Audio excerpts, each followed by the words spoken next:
Hey, welcome to the channel. Today's going to be a short video on 5 tips to help you win Warzone. These are the tips that I think are going to help you get to the end game, and I think they're underutilized in some of the other tip videos that are out there. But before we get started, do me a favor, click the subscribe button, ring the little bell. It helps the channel a bunch and I would really appreciate it. So, to win Warzone, you need to begin the game with the end in mind. And the game begins with the jump.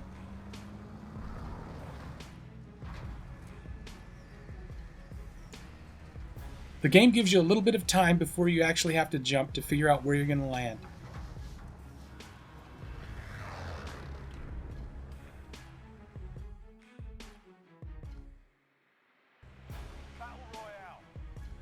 I always mark my landing with a contract, as you can see here. So I know as soon as I hit the ground, there's going to be a contract waiting for me. Does anyone want this?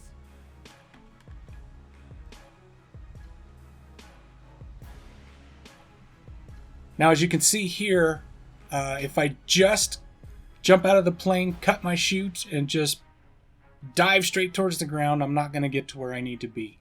That's because if you just do a straight dive, you're only going to travel about 1.5 squares on the map. And I need to go a little further than that. So in order to do that, as you can see here, I need to do the cut, dive, redeploy, cut, dive, redeploy.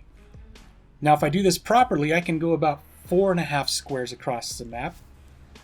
The determining point is going to be how long I dive. And for a good reference, I'm going to use the altimeter and the speed meter.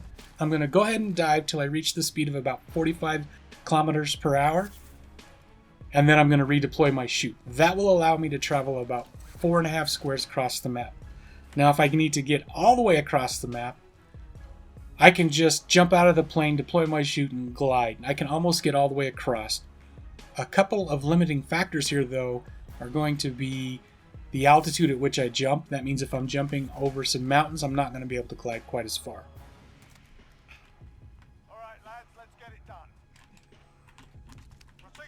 Location and secure the area.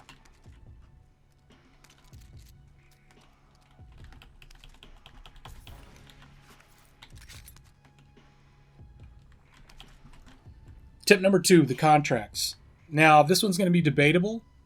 Most folks are going to say jump down and grab yourself a scavenge contract and just get busy on those because it's going to lead to really good weapons. The scavenge contracts always end with the legendary weapon, but I'm not worried about that right now. I'm planning for the end game, so I always jump to a recon contract. The reason for that is because with a scavenge contract, if I get downed, I lose the benefits from doing those contracts. I lose the cash and I lose the weapon. But with a recon, the benefits from doing those stay with me to the end of the game. Okay, tip number 3, storm management. If you did the recon contracts, you know where the storms are going to push into. This is going to allow you to get the best map positioning for the end game. As you can see here, I'm highlighting where the most contested areas are going to be as the storm pushes in. You want to avoid the red zone at all costs because that's where most folks are going to be clustered up when the storm starts pushing them in. Yellow is going to be semi-aggressive and green is going to be ideal. By the end of the second storm, you're going to want to be in the green zone. It's going to be the safest and best bet for you to position yourself to win.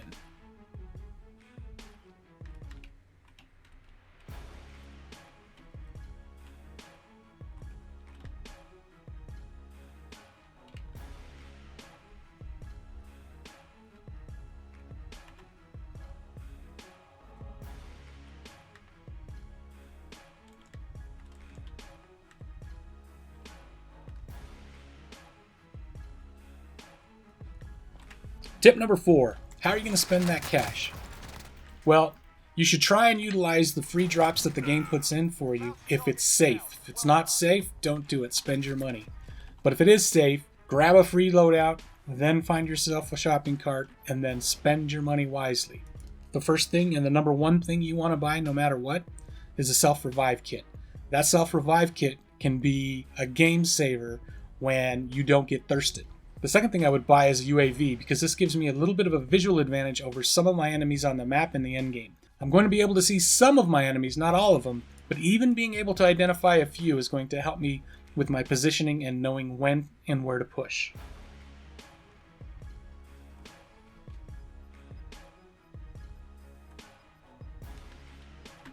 You're losing ground.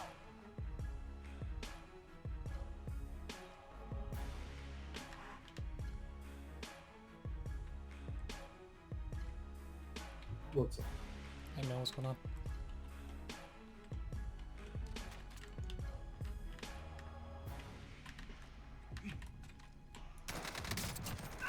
And then my fifth tip for this video is going to be the perks.